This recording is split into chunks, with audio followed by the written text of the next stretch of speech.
Subscribe करें और bell दबाएं ताकि कोई खबर रह न जाए।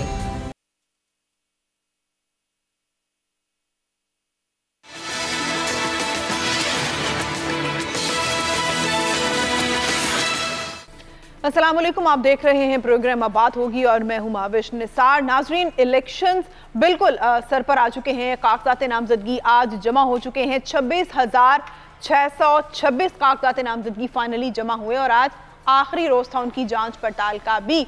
और जो हम सूरत हाल देख रहे हैं, एक सियासी उखाड़ पिछाड़ भी जारी है। नए नए इत्तेहाद बनाने की कोशिशें भी की जा रही हैं, रूठे हुओं को मनाने की कोशिशें हो रही हैं और किसी न किसी हल्के पर एतराज़ात उठाकर एक दूसरे के खिलाफ पिटीशंस भी दायर की जा रही हैं कि बिलावल भुट्टो यहाँ से इलेक्शन नहीं लड़ सकते या कि छोटे मियाँ साहब यहाँ से इलेक्शन नहीं लड़ सकते। और रूठी हुई एमक्यूएम, जो कि अक्सर हम देखते हैं कि नाराज दिखाई देते हैं हमें, उन्हें मनाने की भी कोशिशें की जा रही हैं। तो इन तमाम तर सवालात और सूरत हाल पर बात करने के लिए हमारे साथ मौजूद हैं रहनुमा रऊफ सिद्दीकी साहब और सीनियर तज्जियादान पीजे मीर साहब भी हमारे साथ मौजूद है। बहुत शुक्रिया आप दोनों शख्सियात का। पीजे मीर साहब, पहले आपसे बात करना चाहूंगी, जिस तरह से हम सूरत हाल देख रहे हैं, नए नए सियासी इत्तेहाद बनाने की कोशिश हो रही है, रूठी हुई एमक्यूएम को मनाने की भी कोशिशें की जा रही हैं। कुछ अर्सा पहले तक पीपल्स पार्टी ने मनाने की कोशिश की, अब छोटे मियाँ साहब आए, PMLN ने ये कोशिश की है कि एमक्यूएम का जो पलड़ा है वो उनकी जानिब झुक जाए। क्या समझते हैं आप, किसकी जानिब रुझान हो सकता है और कितना अहम होगा एमक्यूएम का इल्हाक किसी सियासी जमात के साथ? देखें, एमक्यूएम रऊफ सिद्दीकी साहब बैठे हैं। हमने बड़ा वो दौर देखा है जब एमक्यूएम बहुत अरूज पे थी और इन्होंने बड़े काम किए, there is no doubts about it. लेकिन एमक्यूएम अब वो चेंज हो गई है, जो कि पहले इनके जो लीडर थे वो अब नहीं है और यहाँ फैक्शंस बन गए हैं। यही चीज हमने पीपल्स पार्टी में भी देखी कि बेनजीर भुट्टो साहब थी तो उस वक्त एक पार्टी और थी, आज कोई और पार्टी है। सो बेसिकली दोनों के जो आपके लिए बुनियादी मंशूर है वो डिफरेंट है। MQM without power in Sindh और पर्टिकुलरली कराची, आप कह लो कि उसके बगैर वो नहीं रह सकती। ये लोगों के काम करते हैं, मैंने खुद देखे हुए। बल्कि रऊफ जब ये थे अपना होम मिनिस्टर, बड़े इन्होंने मुझे अपने काम दिखाए, पुलिस रिफॉर्म्स के थे वहां का काम दिखाए। सो ये डूअर्स हैं और पीपल्स पार्टी को इनके साथ मिलकर चलना पड़ेगा। अगर नहीं चलेंगे तो फिर इनके पीपल्स पार्टी को जो एक्चुअल मुखालफत हो जाएगी वो बड़ी मैं समझता हूँ कि एक मुश्किलात पैदा कर सकती है। So in the larger interest of Sindh and Karachi in particular and Hyderabad, आपको चाहिए कि आप एक अच्छा एक प्लेटफॉर्म बनाएं, अच्छा एक यूनिफॉर्म प्लेटफॉर्म बनाएं जिसमें अवाम की बेहतरी हो, सिंपल एज दैट। लेकिन ये इस वक्त नजर नहीं आता, क्योंकि अब देखें ना, अभी आपने शहबाज का जिक्र किया, शहबाज शरीफ अब कराची से लड़ रहे हैं, दूसरे कराची से लड़ रहे हैं। अब वो क्या सारे शो करना चाह रहे हैं? एक पावर शो। पावर अगर है कराची के अंदर तो एमक्यूएम और पीपल्स पार्टी की है, सिंपल एज दैट। उसके अंदर नहीं। ANP बिल्कुल एक रोल प्ले कर देता है, लेकिन मेजॉरिटी जो है इन दोनों की है। आपने देखा है कि जो हमारी असेंबलीज कैसे आ रही है। तो यहाँ मैं समझता हूँ कि मुफाहमत की ज़रूरत है और मुशावरत की ज़रूरत है और एक ऐसे प्लेटफॉर्म में जाने की ज़रूरत है कि हमने इन पर्टिकुलर जो कि महविश पूरी दुनिया के अंदर सी साइड जो सिटीज़ होती हैं वो $multi-billion बनाती हैं। हम क्या कर रहे हैं? आप जाकर देखो आपके साहिलों का क्या हाल है। अनट्रीटेड गंदा पानी समुद्र के अंदर जा रहा है, आपके बीचेस बिल्कुल कंटामिनेटेड है, ड्रग्स, नीट, ऑल दैट वो अब आपको वहां मिलती हैं।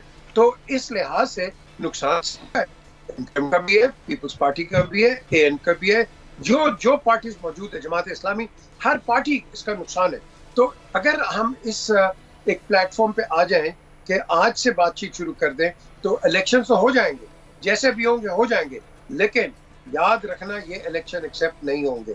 ये मैं हर शो में कहता हूँ, नहीं होंगे, क्योंकि हमारी फितरत ही नहीं है। जब तक मुझे वोट ना पड़े भाई बाकी भाड़ में जाए, हमारा तो ये एटीट्यूड। तो अगर हम एक्सेप्ट कर लेंगे और पहले वो करने हैं, अब इलेक्शन से पहले एक MOU साइन करें सब के सब कि भाई जैसे भी इलेक्शन में हो, लेकिन इलेक्शन होने हैं साफ, शफाफ, ईमानदार। किसी का वोट बैंक आप चुरा नहीं सकते, कोई भी पॉलिटिकल पार्टी वोट बैंक नहीं चुरा सकते आप, जो मर्जी कोशिश कर लो। ये हिस्ट्री ने आपको पाकिस्तान क्या पूरी दुनिया में प्रूव करके दे दिया हुआ है।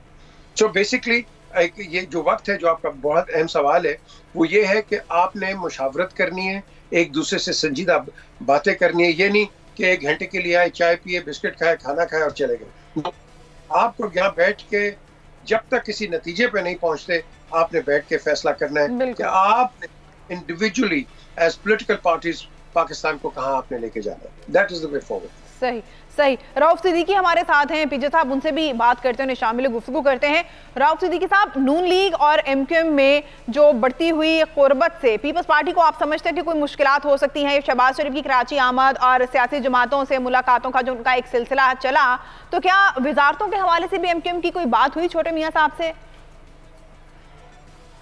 देखिए, एमक्यूएम और मुस्लिम लीग नून के 17 महीने पहले जब पीडीएम के साथ हम हुकूमत में शामिल हुए थे तो हमारा बाकायदा एक माहदे के तहत हम वोट ऑफ नो कॉन्फ्रेंस में गए थे और सारी पार्टियों ने इस बात पर एतमाद का इज़हार किया था कि माहदा होना चाहिए और वो माहदा हुआ है।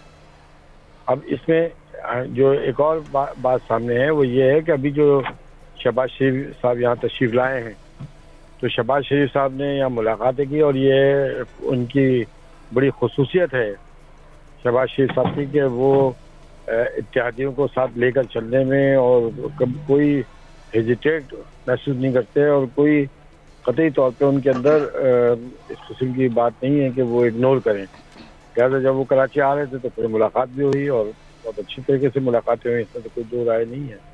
सही। पीजे मीर साहब, आप मौजूद हैं मेरे साथ, आपसे इस बारे में जानना चाहूंगी कि बिलावल भुट्टो ने जैसे कि NA 127 से अपने कागजात नामजदगी जमा कराए, लेकिन वहां से उन पर नून लीग ने एतराज़ उठाया, पिटीशन दायर की कि ये यहाँ से इंतखाब नहीं लड़ सकते। कुछ इसी किस्म की सूरत हाल पेश आई है NA 242 से मियाँ शहबाज शरीफ साहब के साथ कि जी छोटे मियाँ साहब यहाँ से इलेक्शन नहीं लड़ सकते। तो ये क्या मामला है? ठीक है, इख्तलाफात होते हैं, तनकीद होती है, इल्ज़ामात भी लगाए जाते हैं एक दूसरे पर, लेकिन आज ये फैसला आना था इलेक्शन कमीशन की जानिब से, लेकिन अभी तक डिस्क्लोज नहीं किया गया है कि एतराज़ात पर क्या जवाब देगा इलेक्शन कमीशन। जब हम जमहूरियत की बात कर सकते हैं तो फैक्चुअली देखें तो जो जहां मर्जी से आप इलेक्शन लड़ सकते हैं। विंस्टन चर्चिल लंदन यूके के अंदर पॉलिटिक्स में ये ऑक्सफोर्ड के थे ये, लेकिन इलेक्शन कहां से लड़ते थे? ओल्डम से जाके नॉर्थ के अंदर। तो ये ऐसी कोई बड़ी बात नहीं है, वोट बैंक खराब नहीं होता किसी का। लेकिन जब हम जमहूरियत की बात करते हैं तो आप जिस मर्जी हल्के से जाके लड़ें, और यही तो मजा है जमहूरियत का। अगर तो जमहूरियत आपने लेके आनी है तो फिर हर एक को जो करता है करने दो, फैसला तो आवाम ने करना है ना। जी जी जी, तो आवाम ने करना है। सो बेसिक मेरे पे ऑब्जेक्शन लगा दिया, दूसरे पे ऑब्जेक्शन लगा दिया, आप अचीव क्या करेंगे मुझे बता दें। नारे सब जमहूरियत के मारते हैं, सब कहते हैं जी जो डेमोक्रेसी होनी चाहिए, लेकिन आप डेमोक्रेटिक प्रोसेस को आप हेल्ड नहीं करते। क्यों? क्योंकि आप मुनाफिकत कर रहे हैं। आप किसी पे ऑब्जेक्शन ना डालें, करने दो जिसने आना है, करने दो, कर लो जो करना है किसी ने भी।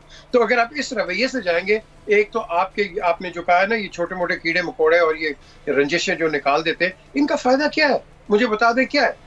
कोई है फायदा? कुछ भी नहीं है, सिर्फ ईगोज हैं। ये ईगोज को खत्म कर दो, पाकिस्तान को आगे रखो यार। ईगोज छोड़ दो आप। Let's think about the country. और ये जब तक आप नहीं करेंगे, जितने मर्जी नारे लगा दो। अगर वो पीटीआई के हक में को फैसला आता है, देखो जी ये क्या कर दिया कोर्ट्स ने, आपके हक में आता है, नहीं जी ये तो बड़ा अच्छा फैसला है। ये तो हमारे रवैये जमहूरियत के। तो अगर आपने यही जमहूरियत के रवैये रखने हैं तो फिर आप जमहूरियत को खुदा हाफिज कर दें इस मुल्क के अंदर। क्योंकि नहीं भी कोशिश करते हैं आप खुद ही डिरेल कर देते हैं जमहूरियत को। फिर सारे खुद जाते हैं फौज के पास भागते क्या जी कुछ करें। तो अगर आपने फौज को बाहर रखना है तो अपने जमहूरियत को, फिर आप जमहूरियत को जमहूरियत समझें और जमहूरी तरीके के साथ एक दूसरे के साथ रवैया रखें आप। बिल्कुल बिल्कुल। रऊफ सिद्दीकी साहब से मेरा सवाल है, रऊफ साहब आप क्या समझते हैं सिंध की सियासत और कराची की सियासत में पीपल्स पार्टी और एमक्यूएम का चोली दामन का साथ रहा है और बीच बीच में इख्तलाफात हुए, लेकिन कोशिशें की जाती रही हैं हमेशा मुफाहमत की। लेकिन नून लीग से जो इत्तेहाद एमक्यूएम का अगर होता है तो उसका एमक्यूएम को क्या फायदा होगा और इस इत्तेहाद का फिर कराची सिंध के आवाम को क्या फायदा होगा? नहीं, तो चोली दामन का साथ तो कभी भी हमारा कोई ऐसे मायदे थोड़ी किसी के साथ रहेंगे चोली दामन के साथ रहे। हम एक इंडिपेंडेंट अपनी पार्टी है और हम तो पाकिस्तान की तीसरी पार्लिमानी जमात रहे हैं। तो जाहिर सी बात है कि जब भी मुआहदे हुए हैं तो ये इस पार्टी के अपने मफाद में भी था और प्राइम मिनिस्टर उनका बनता रहा, उनकी वफाक में हुकूमत बनती थी और एमक्यूएम बैलेंसिंग वोट में थी। तो हमारा भी मुआहदा जो है वो कोई गैर मशरूत माहे थोड़ी होते थे। हम तो बाकायदा तहरीरी माहों की सूरत में उनके साथ शामिल होते थे। और ये तो बाख्तियार फरीक का फर्ज है ना कि वो अपने माहों पे अमल दरामद कराए। तो एक बड़ा तल्ख तजुर्बा माजी का पीपल्स पार्टी के साथ रहा। हालांकि होना तो ये चाहिए था कि एक बड़ी पार्टी की हैसियत से वो MKM को इंगेज करके रखते पॉजिटिव वे में, अवामी मामलात में, अवाम की मुश्किलात को हल करने में हम भी उनके साथ होते। लेकिन बदकिस्मती से ऐसा हुआ नहीं। 10-15 बरस में आप ये देखेंगे जो शहर का हाल है वो सबके सामने है। ठीक है, 1-2 फ्लाईओवर बना देना या 1-2 सड़कें बना देना ये कोई काम थोड़ी होता है। ठीक है, राउत साहब हमारे साथ ही रहेगा। हमें जो पीपल्स पार्टी के रहनुमा फैसल करीम कुंडी साहब ने, बहुत शुक्रिया फैसल साहब आपके वक्त का। क्या समझते हैं आप, कैसी तैयारी है पीपल्स पार्टी की इंतखाबात को लेकर? और जिस तरह से कि NA 127 से कागजात नामजदगी जमा करवाए बिलावल भुट्टो साहब ने, लेकिन नून लीग की जानिब से पिटीशन दायर कर दी गई कि जी ये यहाँ से इंतखाब नहीं लड़ सकते, और आज इसका फाइनली फैसला आना भी था इलेक्शन कमीशन की जानिब से, लेकिन अभी तक उसको डिस्क्लोज नहीं किया गया है। तो क्या तवक्कुआत हैं आपकी? बिस्मिल्लाहिर्रहमानिर्रहीम। देखें, पाकिस्तान पीपल्स पार्टी बिल्कुल जो है वो तैयार इलेक्शन के लिए। हम वाहिद पार्टी तो है कुछ पार्टियों में से, बहुत कम इक्का दुक्का पार्टियों से जो कि इलेक्शन मुहिम चला रहे हैं। हमने पहले भी खैबर पख्तूनख्वा में कन्वेंशन की, हम बलूचिस्तान में हमने अपने यौम तासीस मनाया, फिर बीबी की बरसी हुई, और हम अभी भी जो है मतलब है कि अपने उसमें है। लेकिन कुछ जमातें जो वो इलेक्शन की ताख़ीर चाहती हैं, खासकर JUI और PMLN, जो कि मुख्तलिफ उनके बयान अगर आप देखें तो उनका तो ये हमें लग रहा है, इरादे लग रहे हैं कि वो इलेक्शन के लिए तैयार ही नहीं और इलेक्शन में ताख़ीर चाहते हैं। जैसे पाकिस्तान पीपल्स पार्टी बिल्कुल तैयार है। किसी को कोई हक नहीं पहुंचता कि किसी को कहे कि आप यहाँ से जो है इलेक्शन लड़ सकते हैं। नहीं, जो पाकिस्तान का शहरी है, जिसका पाकिस्तान में का शनाख्ती कार्ड है, जिसका पाकिस्तान में वोट दर्ज है, वो पाकिस्तान की किसी भी कोने से इलेक्शन लड़ सकता है।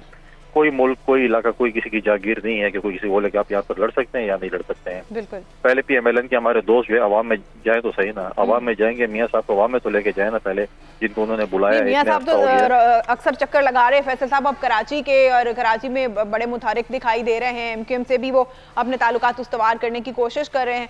क्या समझते हैं आप? मैं मियाँ नवाज शरीफ साहब की बात कर रहा हूँ। मियाँ नवाज शरीफ साहब ने तो मुस्लिम लीग से अपने आप को कट ऑफ किया हुआ है, इलेक्शन से भी कट ऑफ किया हुआ है। शहबाज शरीफ साहब बिल्कुल कराची आए हैं, इत्तेहाद भी बना रहे हैं, पहले भी बनाए हैं। अच्छी बात है, हम उनको वेलकम करते हैं कि वो बनाए इत्तेहाद, उनका हक बनता है कि इत्तेहाद बनाए। जब अवाम में जाएंगे अपने जो है वो जल्द से जुलूस करेंगे। मियाँ नवाज शरीफ साहब आएंगे, अपना बयान तो लेके आएंगे ना। जो पहले वो कहते थे मुझे क्यों निकाला, फ्री एंड फेयर इलेक्शंस, मैं उनको नहीं छोड़ूंगा जिन्होंने मेरे साथ जाते की हैं। अब देखते हैं कि उनका क्या नया बयानिया है कि मुझे क्यों बुलाया या क्या कहते हैं क्या नहीं कहते हैं। वो जब आएगा जब उनका तो फिर पता चलेगा कि क्या चीज़ है क्या नहीं। हमने भी अपना 10 नुकाती एक एजेंडा जो हमने लोगों के लिए किया है वो भी 27 दिसंबर को चेयरमैन बिलावल भुट्टो ज़रदारी साहब ने जो है वो सबके सामने रखे, और हम बाकी जमातों का भी अभी मंशूर आएगा। लेकिन पाकिस्तान पीपल्स पार्टी जो है वो कभी भी इलेक्शन से नहीं भागना चाहती, इलेक्शन लड़ना चाहती है। इलेक्शन डेट के लिए भी हमने बड़ी जदोजहद की, और हम सुप्रीम कोर्ट के जो है वो मशकूर है जिन्होंने इलेक्शन कमीशन को मजबूर किया डेट के लिए भी। फिर लाहौर हाई कोर्ट में भी एक साजिश आप कहें जो भी कहें हुई कि इलेक्शन डिले हों, उसको भी सुप्रीम कोर्ट ने जो है सबोताज किया। और आज भी हम इंशाल्लाह जब तक जैसे काजी फैसल साहब ने कहा कि ये पत्थर पे लगी 8 फरवरी का इलेक्शन, तो हम तो इलेक्शन के लिए तैयार हैं। PMLN और JUI को भी चाहिए कि वो भी इलेक्शन के लिए ऐसी बातें करे जो पीपल्स पार्टी करती है, ताकि अवाम फैसला करे किसको उन्होंने जो है आखिर हुक्मरानी देनी है। अच्छा, ये भी बताएगा फैसल साहब कि आपकी जमात पॉलिटिकली इलेक्शन के लिए किसी जमात के साथ सियासी तौर पर राब्ते में है या इत्तेहाद हो सकता है? जैसे छोटे मियाँ साहब आप कोशिश कर रहे हैं कि MKM को साथ मिलाया जा सके, उनसे रवाबित बढ़ाए जा सके। हमारे राब्ते हर जमात के साथ हैं, लेकिन सियासी इत्तेहाद जो इलेक्शन इत्तेहाद है वो हमारा मुश्किल से किसी के साथ होगा। कहीं ना कहीं शायद सीट एडजस्टमेंट किसी के साथ हो, और वो भी हमारी पार्टी की जो लोकल जो तंजीम की ख्वाहिश पे हो, तो उस पर अगर प्रोविंशियल और नेशनल लीडरशिप जो है हमारी अगर उसकी इजाज़त देती है तो वो करेंगे। अदरवाइज हम इलेक्शन के बाद जब नंबर गेम्स आएंगे, जब पार्टियों के मेंबर्स आएंगे, तो उसके बाद हम फैसला करेंगे कि हम किसके साथ इत्तेहाद करते हैं किसके साथ नहीं करते। फिलहाल हमारा कोई ऐसा इरादा नहीं है कि हम किसी के साथ इत्तेहाद। अच्छा, अभी कोई ऐसा प्लान नहीं है कि इत्तेहाद किया जाए। ऐसा फैसल साहब एक और चीज़ आपसे जानना चाहूँगी, जैसे कि बिलावल साहब ने अपना 10 निकाती एजेंडा रखा, 10 निकात रखे कौम के सामने। उनका कहना है कि 30 लाख घर बना के देंगे फ्लैट इफेक्टीज को, और दूसरा उन्होंने कहा कि मुलाजमिन की तनख्वाहें भी दुगनी करेंगे और 300 यूनिट तक बिजली फ्री देने की कोशिश करेंगे। तो इतने वसाइल मौजूद हैं, ये मुमकिन हो पाएगा? हर चीज़ मुमकिन होता है। 2008 में जब हमने हुकूमत संभाली थी, PMLN हमारे इत्तेहादी थे, इसाक डार साहब हमारे फाइनेंस मिनिस्टर थे, उन्होंने कहा ये तो मुल्क दिवालिया हो जाएगा 6 महीने बाद, और वो हमसे चले गए। और उस मुल्क को हमने 5 साल जो है हमने चलाया। हमारे ऊपर फ्लड भी आए, IDPs भी, दुनिया की तारीख के सबसे ज्यादा IDPs भी है, हमने वॉर ऑन टेरर भी लड़ा, और उसके बाद भी ये चीज थी। बेनजीर इनकम सपोर्ट प्रोग्राम को आपने जब इजरा किया, आज भी आप देखें जब 16 महीने की हुकूमत थी तो IMF और बाकी उन्होंने BSP को जो है वो कहा कि हम इसको तो फंड देने को बिल्कुल भी तैयार हैं।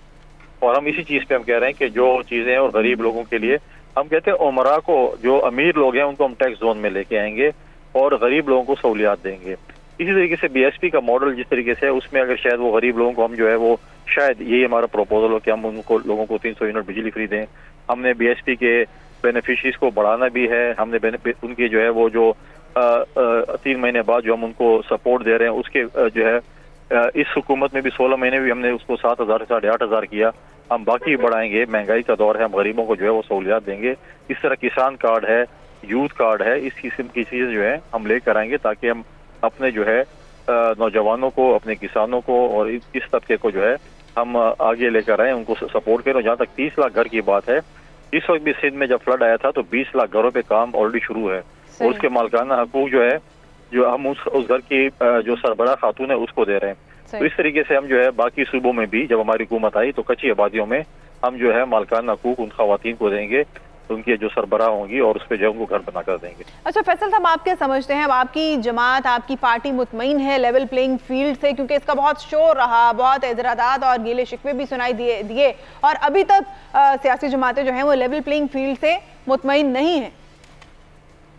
देखिए, पाकिस्तान पीपल्स पार्टी भी मुतमईन नहीं है, लेकिन पाकिस्तान पीपल्स पार्टी हर लेवल पर जो है, चाहे वो लेवल प्लेइंग फील्ड हो या ना हो, हमने इलेक्शन लड़ना है। हमने ज़िया-उल हक के डिक्टेटरशिप का भी मुकाबला किया है, माशाल्लाह का उनका मुकाबला किया है, हमने मुशर्रफ की लीडरशिप का भी मुकाबला किया और हमने हुकूमतें बनाई हैं। लिहाजा हमने इलेक्शन कमीशन से हम मिले, हमारा डेलीगेशन भी मिला था, और उन्होंने हमें यकीन दहानी कराई थी कि आपके रिजर्वेशन दूर किए जाएंगे, जो अभी तक नहीं हुए। और हमने ये भी कहा था कि बाकी जमातों के भी अगर रिजर्वेशन है वो भी दूर किए जाएँ ताकि लेवल प्लेइंग फील्ड हो और पाकिस्तान की अवाम फैसला करे कि किसको उन्होंने इस मुल्क का हुक्मरान बनाना है और पार्लियामेंट भेजना है। पाकिस्तान इस वक्त किसी लाडले का, किसी सेलेक्टेड का मुतहम्मिल नहीं हो सकता। इकोनॉमिकल क्राइसिस है, जो है इस मुल्क को निकालना है, दहशतगर्दी से की जंग जो है, मतलब जो दहशतगर्दी देखें जो 2 सूबों में है उसका खात्मा करना है, और 2 और चीज़ें करनी है। वो आपको लाडला या आपका सेलेक्टेड जो है वो नहीं कर सकता, वो एक अवामी नुमाइंदे कर सकते हैं, अवाम की पार्लियामेंट कर सकती है और अवामी हुकूमत ही कर सकती है। बहुत शुक्रिया फैसल करीम कुंडी साहब आपने दिया।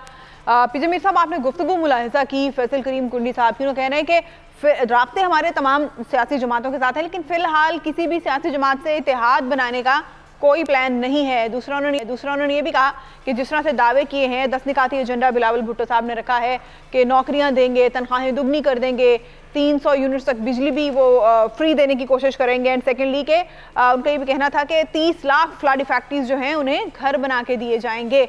और जब मैंने उनसे पूछा है कि इतने वसाइल मौजूद हैं, तो उनका कहना है कि जी वसाइल तो हमेशा मौजूद होते हैं, हमने 2008 में भी इस मुल्क को चला के दिखाया, जबकि इसाक डार साहब का कहना था कि ये तो मुल्क दिवालिया होने जा रहा है। तो 2008 में और अब में आप कितना फ़र्क देखते हैं मौजूदा वक्त में, और क्या वाकई इतने वसाइल पाकिस्तान में मौजूद हैं? तो फिर हम इस कदर महंगाई और चीज़ों की शॉर्ट कमिंग्स क्यों देखते हैं? ये इसलिए देखते हैं क्योंकि पहले सारों को एक लॉलीपॉप मिलता है। वो पहले 25 मिलीग्राम का होता था, आज 50 मिलीग्राम का लॉलीपॉप है। हम ये करेंगे, वो करेंगे, फलाना। मेरे पास तो आज भी अपने शोज के अंदर कई दफा लोग आते हैं, रहीम यार खान भालपुर और उन सराय की बेल्ट से, कि जिनको रोटी कपड़ा मकान का बड़ा प्रॉमिस किया था, तो आज तक उनको जमीन नहीं मिली, कोई मकाम नहीं मिला। वो बेचारे लड़ रहे हैं केसेस। वो आके कहते हैं हमें प्रोग्राम्स के अंदर कि जी ये डीसी को कहें कि हमारे जो भुट्टो साहब जमीन दे के वो तो हमें दे दो। ये बातें होती हैं, अच्छी बात है, इसमें कोई नहीं है। लॉलीपॉप सब देंगे, कोई येलो कैप दे देगा, कोई ये रोटी कपड़ा, कोई करप्शन खत्म करेगा। ये होते हैं इलेक्शन के नारे। हमें चाहिए प्रैक्टिकल उसके जो रिजल्ट्स हैं, हमें इम्प्लीमेंटेशन चाहिए। ये जो 10 पॉइंट्स दिए अच्छे पॉइंट्स हैं, लेकिन आपने सोचा 300 यूनिट्स आप देंगे, ये पैसा इसका कहीं ना कहीं से तो वापस आपने करना है ना। कहाँ से करेंगे आप पैसा वापस? आपको पैसा चाहिए। ये तो नहीं कि आप हर को 300 यूनिट दे देंगे और कहेंगे कि भाई लाखों यूनिट्स चले गए हैं, तो पैसा किसने पूरा करना है? अमीर ने या गवर्नमेंट ने पूरा करना है? ये तो किसी और टैक्सेशन के तहत आपको पैसे आ जाएंगे। तो हमें चाहिए इस वक्त कि ये जो गरीब अली खान और अल्लाह देता और अल्लाह रखा है, इनको ये ना करें कि आप इनको गरीब को गरीब, इनको स्किल्ड लेबर पे लेके आए, जो कि इसका बिलावल का अच्छा पॉइंट है। स्किल्ड लेबर्स बनाए, टेक्निक्स बनाए, इनको बताएं कि इनके हाथ में हुनर क्या है, ये कर सकते हैं। लेकिन हम गरीब को गरीब, उसको चैरिटी पे रखते हैं। क्यों? उसको चैरिटी दोगे, वो आपको वोट देगा, आप हुकूमत में आएंगे और ये साइकिल चलती रहेगी। आप लॉन्ग टर्म प्लान्स बनाएं, शॉर्ट टर्म प्लान ना बनाएं, क्योंकि बहुत शॉर्ट टर्म प्लान्स है। पीजे मीर साहब, रऊफ सिद्दीकी साहब हमारे साथ ही रहिएगा। ब्रेक का वक्त हो रहा है, कहीं मत जाइएगा, वापस आते हैं अभी। ब्रेक के बाद खुशामदीद जनाब, हमारे साथ मौजूद हैं रऊफ सिद्दीकी साहब और पीजे मीर साहब। ब्रेक पे जाने से पहले बात हो रही थी, अब मैं बात करना चाहूँगी रऊफ सिद्दीकी साहब, आपसे मैं ये सवाल करना चाहूँगी कि कराची मसाइल का गढ़ बन चुका है, बल्कि बहुत अरसे से बन चुका है, तो हर कोई कराची की सियासत में हिस्सा लेने की, अपना एक मुकाम बनाने की कोशिश तो करता है, लेकिन जहाँ बात मसाइल हल करने की और वसाइल की आती है, वहाँ एक दूसरे पर इल्ज़ाम तराशियाँ शुरू हो जाती है। इसकी क्या वजह है? भाई इल्जाम तलाशी की बात नहीं है। आप मुझे उन लोगों से पूछिए ना जो यहाँ से सदर का इलेक्शन लड़े, पाकिस्तान के सदर बने हैं जी, ठीक है, यहाँ से जीत के गए और प्राइम मिनिस्टर बने, फिर यहाँ के वोटों से प्राइम मिनिस्टर बने। गुज़िश्ता जो हुकूमत रही उनके साथ MKM शामिल रही ना, हमारे 4 वोटों से इनकी हुकूमत बनती रही। तो इन्होंने क्या किया? ये बैठे हुए थे। ये अगर सिर्फ 20-20 करोड़ या 25 करोड़ या 5 अरब और 10 अरब रुपए हर साल कराची के ऊपर अपने फंड में से लगा देते, तब भी कराची में ये सूरत हाल तो नहीं होती जो इस वक्त है। तो ये सवाल आप इन लोगों से कहिए जब कभी आपको मिले कहीं सही कि तुमको प्राइम मिनिस्टर के लिए और प्रेसिडेंटशिप के लिए तो कराची याद आ जाता है और कहलवाते हो कि हम कराची के मुंतखब हुए। तो कराची के लिए क्या किया है? यहाँ के तो एक बच्चे को नौकरी तक नहीं दी इन्होंने। कभी ये सवाल इन लोगों से भी तो करें आप। सही। जब कभी प्राइम मिनिस्टर कहीं मिल जाए, साबिक प्राइम मिनिस्टर और साबिक और अभी तो मौजूदा सदर भी है, उनसे पूछे कि आप बने रहे, आप ये बताइए अपने ऐवान सदारत में कितने आपने कराची के लोगों को नौकरियां दे दी? ठीक हो गया। पीजे मीर साहब, आपने गुफ्तगू मुलाहिजा की है रऊफ सिद्दीकी साहब की, यही हो रहा था कि इंतजार था सबको कि ना जाने क्या फैसला आएगा, और आज आखिरी दिन था, फैसला क्यों नहीं आया, तो फैसला जनाब आ गया है। किस तरह से आप इसको देखते हैं? बिलावल भुट्टो ने तो इसको खुशाइंद करार दिया। पहले तो मैं भी आपको एक ब्रेकिंग न्यूज दे देता हूँ। अभी जब मैं आपसे बात कर रहा हूँ तो इस वक्त नमाज जनाजा पढ़ाया जा रहा है हंसलों में।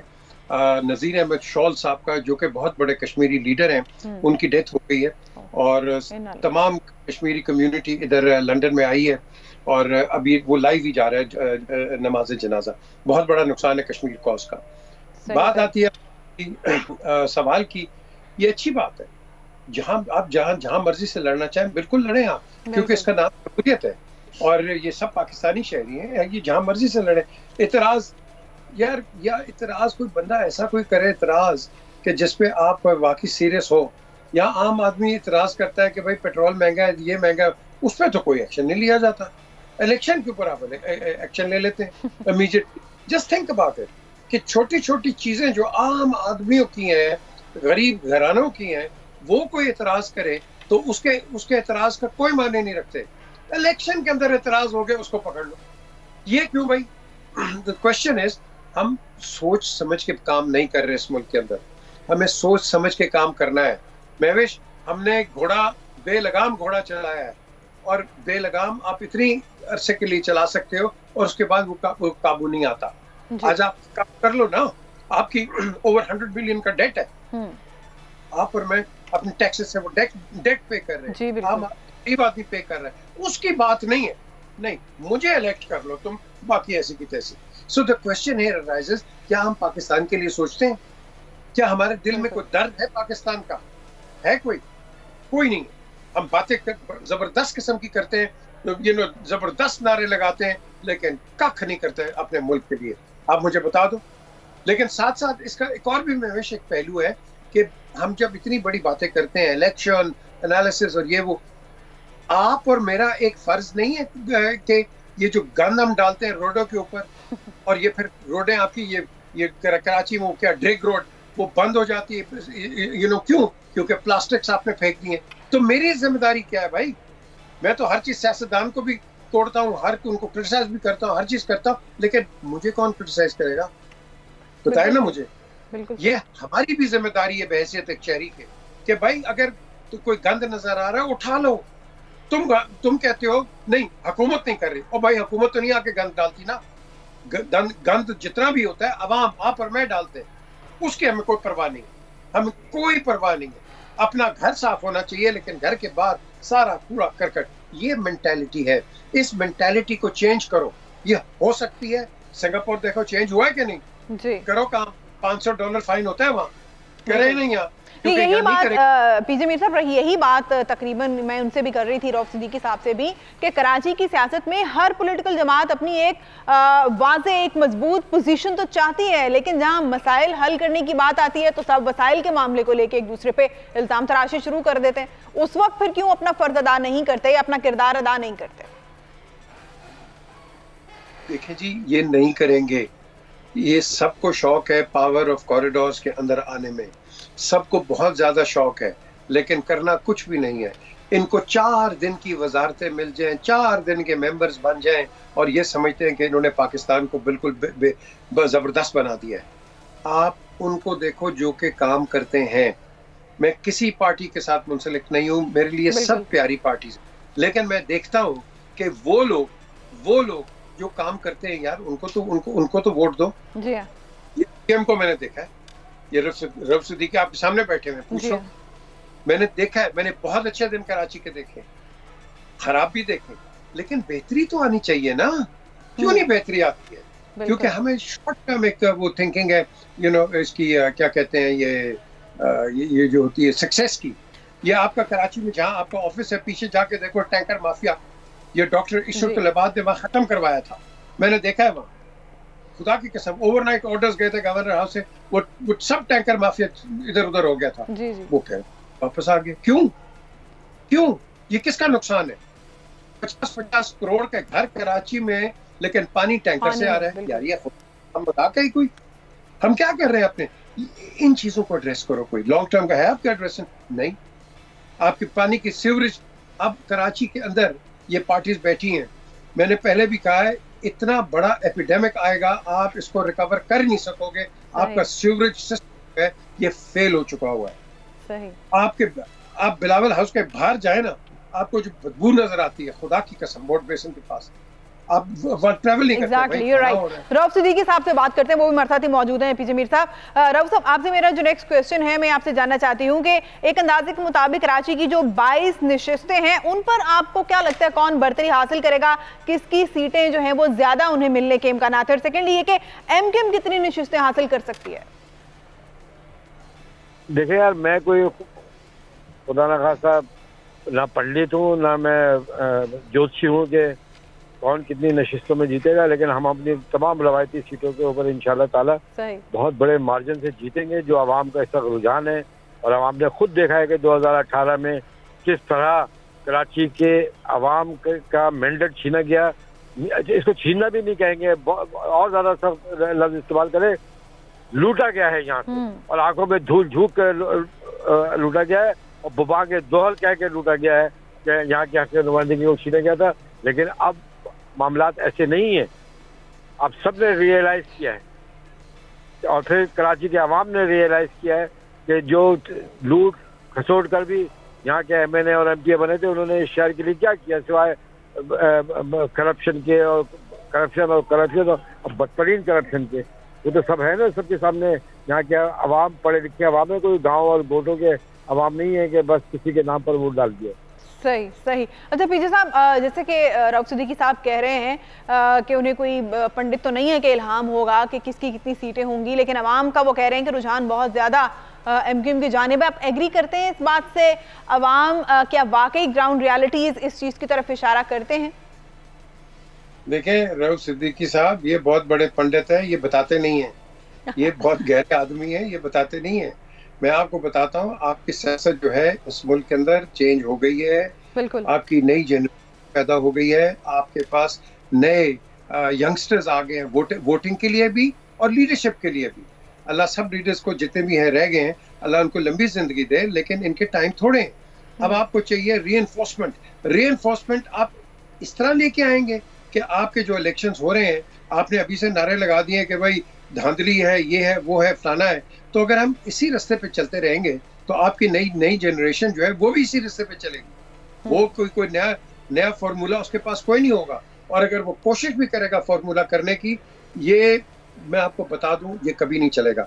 मैं आपको ये साबिक वजीर आजम, मैं इसके पास, मेरे साथ सारी उम्र क्रिकेट खेलता रहा, मैं इसके पास गया, मैं कहा यार बाहर बड़े नारे लगा रहे थे, ये धरने किए थे, ये किया था, अब अंदर आके why aren't you delivering exact words, word to word. और तुझे पता नहीं है, बाहर तो माफिया में शोर मारा था, अंदर बहुत बड़ा माफिया है। ये वस है, ये लफ्ज है उनके। अब बात ये है कि हम अंदर से भी बाहर से भी हर जगह खोखले हो रहे हैं, तो इसको ठीक कौन करेगा? मैं मॉनिटर की बात करता हूँ, ये जमहूरियत की बात पे आ जाते हैं लोग। और भाई अगर तुम्हें जमहूरियत चाहिए फिर जमहूर का काम करो ना। जमहूर के लिए काम क्यों नहीं करते हो? फिर जब फेल हो जाते हो फिर कहते हैं फौज आ जाए। कोई फौज आती है फिर जमहूरियत आ जाए। यार ये तो खुद अपने वो क्या कहते हैं, वो पिंग पोंग खेल रहे हैं लोगों के साथ। तो मैं समझता हूँ ये आपके पास आखिरी चांस है, इसके बाद चांस नहीं मिलेगा। बड़ी देर का प्लीज पॉलिटिकल पार्टीज अवाम की खिदमत के लिए ईमानदारी से काम करें। हमारे साथ ही रहिएगा। पीजे मीर साहब मुझे ज्वाइन किया है इस वक्त सेनेटर गौस मोहम्मद खान नियाजी साहब ने। आपका ताल्लुक मुस्लिम लीग नून से है। बहुत शुक्रिया गौस नियाजी साहब आपके वक्त का। क्या समझते हैं आप, जिस तरह से कि मियां शहबाज शरीफ काफी मुतहरिक दिखाई दे रहे हैं, कराची में आए, MQM से मुलाकात हुई, तो आपको लगता है कि उनका ये विजिट, ये मुलाकातें फ्रूटफुल रही हैं? जी बिल्कुल, आपकी बात बिल्कुल ठीक है। बड़े अच्छे माहौल में बात हुई है।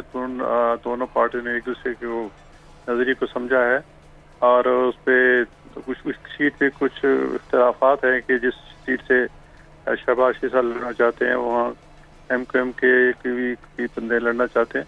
तो लेकिन ये अभी तो हफ्ता 10 दिन है, बैक डे डिप्लोमेसी शुरू है और इंशाल्लाह हम जो है ना, अभी आपको पता होगा कि हमने 16 माह हुकूमत की है, उसमें MQM हमारी इत्तेहादी रही है और कुछ और सियासी पार्टी है MQM, और उसमें कोई ईगो, PTI वाली ईगो या ना नहीं है। उसमें वो जरूर कोई ना कोई किधर से कोई लूज करेगी तो किधर उसको बेनिफिट होगा। तो ये इंशाल्लाह मसला हल हो जाएगा और मेरे ख्याल में शहबाज शरीफ साहब का ये दौरा कामयाब रहा है और बहुत अच्छी रहा है और इंशाल्लाह उम्मीद है कि MQM के साथ गौस नियाजी साहब, MQM के साथ वजारतों के मामले पर फिर क्या मामला तय पाए या इसके लिए अलग से एक राउंड होगा मुलाकात का? देखो वजारतें तो फिर उसमें हो सकता है कोई कमिटमेंट की हो कि उस हिसाब है कि जितनी कोई सीटें होंगी उस हिसाब से वजारतों का भी हिसाब होगा। तो ज़ाहिर है आपको पहले भी इनकी 1-2 मिनिस्टर हैं हम पिछली काबीने में शहबाज शरीफ साहब की, और ये जो चीज़ आप जेहन से निकाल लें कि शहबाज शरीफ साहब और के दरमियान कुछ इख्तलाफात हैं। शहबाज शरीफ साहब बड़ा एक दिल है, वो बड़ी लचक है और वो सबको साथ लेके चलने के लिए रखते हैं और उन्होंने साबित किया 16 माह में कि 12 पार्टी को साथ लेकर कैसे चला जाता है। और जो हमारा मुआशी जो क्राइसिस था या हमारा फाइनेंशियल क्राइसिस था उसको जिस तरह निकले और पाकिस्तान ने आई में उससे इस तरह डील की या उसको मुआहदा किया, तो ज़ाहिर तमाम पार्टियों का विजन था। तो उस नेक्स्ट वज़ीर-ए-आज़म जो भी है उसके लिए जरूरी है कि ऐसी पर्सनैलिटी हो जो सबको साथ लेके चले। क्योंकि पहले हमारी इत्तेहादी रही है, इंशाल्लाह हमारी इत्तेहादी होगी और हम इंशाल्लाह इकट्ठे चलेंगे। सही, अच्छा इकट्ठे चलेंगे MQM के साथ, तो पीपल्स पार्टी के साथ इकट्ठे चलने का क्या इम्कान है, कितनी % चांसेस हैं? अभी तो जैसे लगता है कि उतनी मोहब्बत नहीं रही है, शायद कुछ कमी आ गई इसलिए MQM की जानिब आपको रुजू करना पड़ा। देखिए पीपल्स पार्टी एक वो अपना का नजरिया है। हम जो इलेक्शन में जिसके साथ कंफर्टेबल होंगे इत्तेहाद करेंगे। इस तरह पीपल्स पार्टी जिसके साथ कंफर्टेबल होगी वो इत्तेहाद करेगी। हर सियासी पार्टी अपना सियासी मफाद देखती है ना कि किसके साथ मुझे सियासी मफाद ज्यादा मिलता है। तो हमें जो कि MQM के साथ नजर आया जो इलेक्शन है, और पता इलेक्शन के बाद देखेंगे पीपल्स पार्टी के पास कितनी सीटें होती हैं तो हम उनको भी साथ मिलाएंगे और उसको मेरे साथ हमारे साथ चलेंगे। हमारा तो उनके साथ बड़ा पुराना एक 2005-6 से चार्टर ऑफ डेमोक्रेसी साइन है और अल्हम्दुलिल्लाह उसके साथ हम चलते आ रहे हैं और आप देख रहे हैं कि मतलब तीसरा ये टेन्योर होगा इंशाल्लाह की जो 5 साल पूरे करेगा। हमने 8 से 13 से 18 से 23 ये मुकम्मल किए। तो दोनों पार्टी ने डेमोक्रेसी के हद तक इत्तेफाक है और हो सकता है कि जब कल इलेक्शन हो जाए तो पीपल्स पार्टी सीटें जीत रही पीपल्स पार्टी के साथ हम मिलकर हुकूमत बनाए, उसका काफी कभी इम्कान है। लेकिन इलेक्शन हर पार्टी का अपना नजरिया है, अपने नजरिए पे जो है वो इलेक्शन लड़ती है सही। और लोग भी उसी नजरिए को वोट देते हैं। बिल्कुल। तो उसमें कोई ऐसी बात नहीं है कि बिल्कुल वो तो अपना उनका नजरिया है। सिंध में जो उनको अच्छा लगता है वो करते हैं। पंजाब में भी वो चाहते हैं कि एंट्री हो। पहले कुछ सीटें उन्होंने मांगी थी, लेकिन जितनी मांगी थी हमारे लिए वो पॉसिबल नहीं था। अच्छा। सीट एडजस्टमेंट, तो फिर बीच में बात रह गई। तो अभी हफ्ता 10 दिन है, शायद उसमें कहीं हमारी एडजस्टमेंट भी हो सकती है उनसे। कोई ये नहीं कि हमारी पक्की उनसे कोई नाराजगी है, ऐसी बात नहीं है। सही। बहुत शुक्रिया सेनेटर गौस नियाजी साहब, आपसे गुफ्तगू की अपना वक्त दिया। पीजे मीर साहब, आपने गुफ्तगू मुलाहिजा की गौस नियाजी साहब की। उनका कहना है कि हमारी कोई नाराजगी नहीं है, राब्ते हैं, और यही पीपल्स पार्टी की जानिब से भी कहा गया है कि राब्ते तो हमारे सबके साथ है। उनका कहना है कि हो सकता है कभी इम्कानात हैं कि आगे चलकर कोई इतिहाद बन सके। ये इतिहाद होते हैं इलेक्शन तक, उसके बाद बांट होती है मिनिस्ट्रीज की। सही। कई आपको मिनिस्ट्रीज नहीं मिलती हैं, फिर आपके इख्तलाफात शुरू हो जाते हैं। ये ट्रैक रिकॉर्ड, ये पॉलिटिकल ट्रैक रिकॉर्ड है हर एक। तो ये जो चीज है इसको हमने देखना है कि आपको खत्म कर सकते हैं या नहीं कर सकते। मेरे ख्याल से नहीं कर सकते। आपको इत्तेहाद की जरूरत क्यों है? किसी पार्टी को भी इत्तेहाद की जरूरत क्यों है? क्या आप में इतनी सख्त नहीं है कि आप अपने उसके बेरिंग्स के ऊपर आप खुद इलेक्शन लड़े? पीजे साहब, गौस नियाजी साहब ने शहबाज शरीफ साहब के बड़े दिल की भी बात की। उनका दिल बहुत बड़ा है, और शहबाज शरीफ साहब ने एक बड़ी मासूमाना सी स्टेटमेंट भी दी। उनका कहना है कि मेरा सियासत में आने का कोई इरादा नहीं था, मैं नहीं चाहता था, लेकिन मजबूरी से आ गया हूं। तो अब यहाँ पर क्या मजबूरी उनकी हो सकती है? हाँ जी, सारे मजबूरी होती है, ये एंड में मजबूरी ही होती है। अगर उनका दिल बहुत है, मुझे तो नहीं पता उनका इनलार्ज हार्ट है। अगर इनलार्ज हार्ट है तो अल्लाह उनको लंबी जिंदगी दे। द क्वेश्चन इज, इसके अंदर अगर बड़े दिल होते सारे लोगों के, शहबाज के नहीं सबके, तो मैं समझता हूँ हम एक बड़े अच्छे तरीके से इस मुल्क को गवर्न कर सकते थे। दिल छोटे हैं, दिमाग छोटे हैं, मुल्क बहुत बड़ा है, लेकिन बड़े मुल्क के अंदर छोटे दिमाग अगर काम करेंगे तो आपका क्या ख्याल है? ये गरीब क्यों मरा हुआ, मुझे बताओ। ये गरीब आज क्यों गरीब है? इसके लिए लॉन्ग टर्म प्लानिंग क्यों नहीं? इसको हम इलेक्शन के ऊपर 500,000 रुपया दे के वोट दे के बिरयानी खिला के और कहते हैं हमें वोट दो। तो सोचो इनके लिए स्किल्ड लेबर लेके आओ, जो मैं पहले भी बात कर चुका हूँ। अब ये चीजें करो कि जिसके अंदर ये सेल्फ सफिशिएंट, अल्लाह ताला ने आपको हाथ दिए, आप कर सकते हो। अगर हम इस मुल्क के अंदर न्यूक्लियर पावर बन सकते हैं, हम हर चीज कर सकते हैं। सिर्फ हमें आदत पड़ गई है मांगने की। अब मांग के खाने की आदत पड़ गई है, और देखो $100 मिलियन का डेट आप अभी सर्विस कर रहे हो, और इंशाल्लाह अगर ये ठीक नहीं होगा और भी बढ़ेगा डेट, ये कम नहीं होगा, क्योंकि आप तो इंटरेस्ट ही। तो इस चीज को हमने देखना है, लॉन्ग टर्म प्लान क्या है, और लॉन्ग टर्म एब्सोल्यूटली और कंटिन्यूटी पॉलिसीज क्यों नहीं है पाकिस्तान में, क्योंकि सारों का शौक है मेरी फट्टी लगी, अगले की पट्टी नहीं लगनी, और यही हमें मरवा देती है चीज। बहुत शुक्रिया पीजे मीर साहब हमारे साथ मौजूद थे। आगे बढ़ते हैं, नेक्स्ट सेगमेंट की बात करते हैं। साल 2023 के जो सिक्योरिटी फोर्सेस की कार्रवाइयां थी दहशतगर्दी के खिलाफ, उनकी कुछ बात कर लेते हैं। साल भर में नाजरीन 566 दहशतगर्द हलाक हुए, उन्हें निशाना बनाया गया। 18,736 इंटेलिजेंस बेस्ड ऑपरेशंस किए गए। इसके साथ साथ केपी में 1,942 जो हैं वो इंटेलिजेंस बेस्ड ऑपरेशंस भी किए गए हैं, और इस दौरान 447 दहशतगर्दों को ठिकाने लगाया गया है। बलूचिस्तान की बात करें तो बलूचिस्तान में 15,063 ऑपरेशन हुए मजमूई तौर पर, जिसमें 109 दहशतगर्दों को निशाना बनाया गया। और आर्मी चीफ ने भी खिताब करते हुए कहा कल के जी कौम से मिलकर हर किस्म के माफिया की सरकोबी करेंगे। और पाकिस्तान के बारे में स्पेशली जो सोशल मीडिया पर बेबुनियाद, मनफी और डिसअपॉइंटिंग खबरें फैलाई जाती हैं, कि जैसे ये तासुर दिया जाता है कि रियासत अपना वजूद खो रही है, और सोशल मीडिया पर जिस तरह से पाकिस्तान को लेकर मायूसी फैलाई जाती है, इसके खिलाफ भी सख्त एक्शन होगा। इस पर बात करने के लिए हमारे साथ रिटायर्ड मसूद अहमद साहब, उनसे बात करते हैं। बहुत शुक्रिया ब्रिगेडियर साहब आपके वक्त का। क्या समझते हैं आप, बहुत ही हौसला अफजाई बात है जिस तरह से दहशतगर्दों के खिलाफ तमाम सूबों में ऑपरेशंस किए गए हैं और उन्हें ठिकाने लगाया गया है, और जिस तरह से कि अब ये भी नोटिस लिया जाएगा कि सोशल मीडिया पर पाकिस्तान और रियासत के तासुर को लेकर क्या क्या चीजें अपलोड की जाती हैं।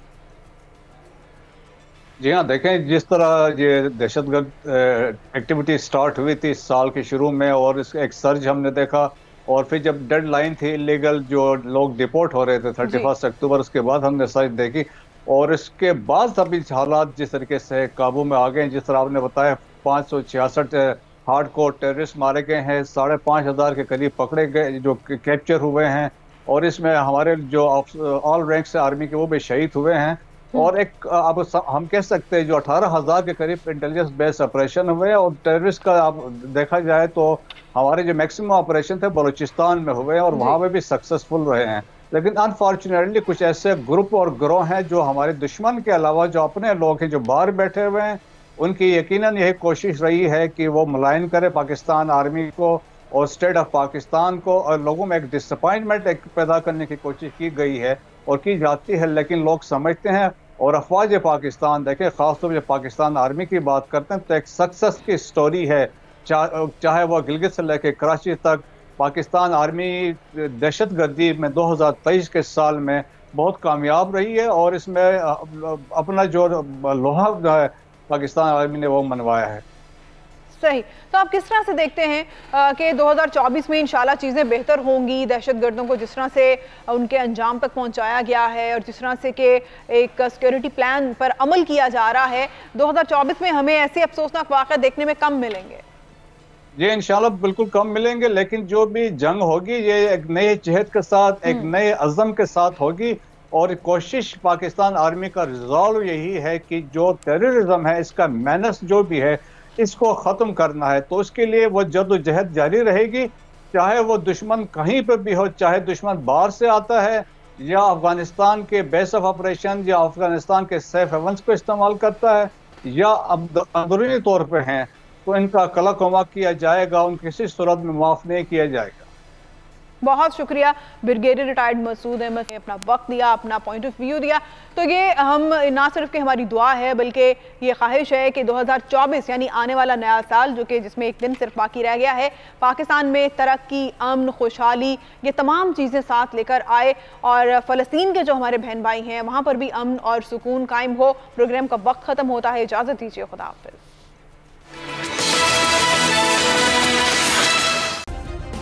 सब्सक्राइब करें और बेल दबाएं ताकि कोई खबर रह न जाए।